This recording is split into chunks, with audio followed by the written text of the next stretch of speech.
Hey guys, Hitman89 here, I hope you're doing great. Last time we had the best online games, and today I'm gonna show you the best adventure games to play in 2024. Without further ado, let's have a look at the first one. If you haven't played The Last of Us Part 2 and you can get the PS5 remaster for cheap, then you'll finally be able to experience one of the best PS4 games ever. Every encounter, every fight is nerve-wracking, and that's because the AI is so good, even one infected dude can fuck you up.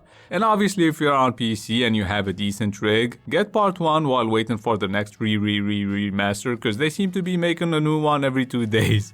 Gameplay wise, part 1 is a little dated since you can't go prone or dodge melee attacks, but the story is awesome and the graphics are sweet. Moving on to the second game, A Plague Tale Requiem is extremely underrated. It's a story-driven game that lets you choose between stealth and death.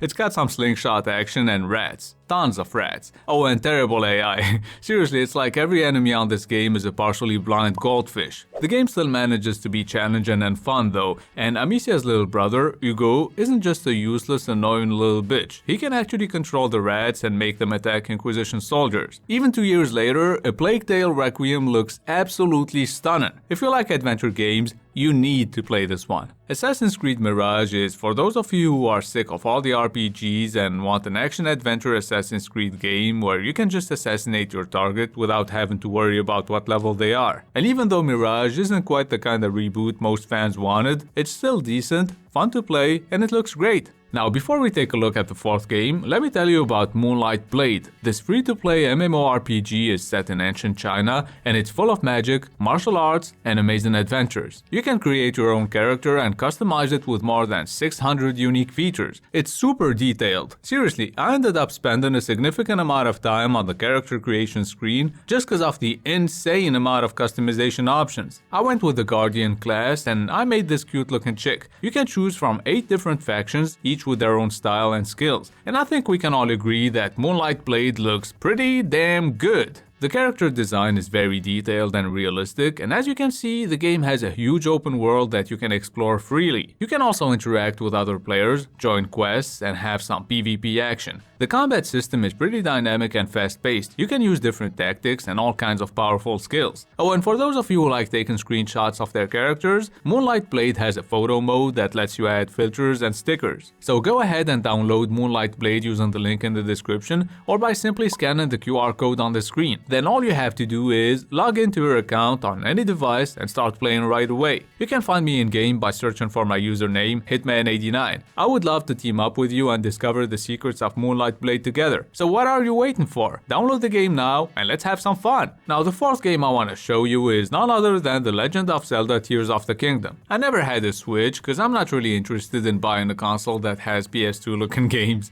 So I'll play Tears of the Kingdom on PC, and honestly, having good physics and an insane amount of gameplay mechanics makes exploring Hyrule such a unique experience. Cause aside from just beating the shit out of everything you see, you can get as creative as you want thanks to a variety of tools like Fuse and Ultra Hand. And even though there are tons of new games and I don't have that much free time anymore, I still play Tears of the Kingdom every now and then. Now I don't know about you, but personally I love janky AA games like Gothic and Helix, cause even though they're clearly broken, they're still super fun to play. As a kid, I've always wanted to play the original Outcast game that's like 25 years old now, and Outcast A New Beginning feels like a low-budget remake of that old-ass game.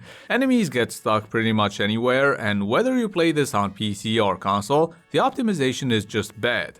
Despite all its cons, I still had a good time playing this game, and I think if you like this type of stuff, you should give it a shot when it's on sale, cause there's no way this game is worth 70 bucks. The next game, on the other hand, is incredibly well optimized. Spider-Man 2 City looks beautiful, and you can cross it without any loading screens or frame rate dips, even with ray tracing on. I don't know what the fuck happened to the NPCs though, but the combat system is challenging enough to make sure you use all the combos and tools at your disposal. I think it's time to move on to the 7th game. Brothers: A Tale of Two Sons Remake is for those of you who either haven't played the original game at all, or played it in solo and want to share it with a friend or their significant significant other, cause in addition to having some amazing graphics, this remake finally adds couch co-op. So if you're cheap and you don't give a shit about graphics, get the old game, share a controller with a friend, and you'll have your couch co-op action for just a couple of bucks. Speaking of cheap, if you still have a PS4 or an Xbox One, then you'll be happy to know Star Wars Jedi Survivor's all-gen version is coming later this year. So this game basically plays like a Souls-like mixed with some Uncharted-style platforming, and you can do cool stuff like deflect shots with your lightsaber and use the Force to pull enemies towards you and then throw them at each other. Now while waiting for the upcoming Tomb Raider game that's being developed, you could play Tomb Raider 1, 2, 3 Remastered. Make sure you're an old fuck though, cause otherwise you'll hate this. I mean, I'm 34 and these games are as unplayable as I remember them back when I played them on PS1 and got stuck from the very first level and I had to go to a public internet place to get some cheat codes. The only part I remember enjoying was playing with the camera in a way that would let me have a closer look at Lara's triangular boobies.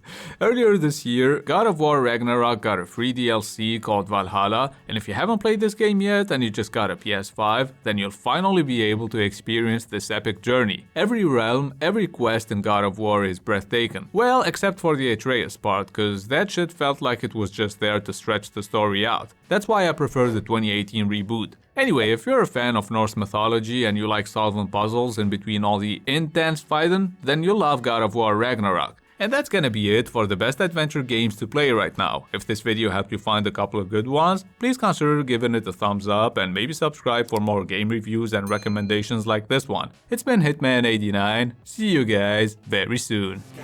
I will not stop, I am prepared to get to the top, yeah, you must be rare. God, I'm like, hey.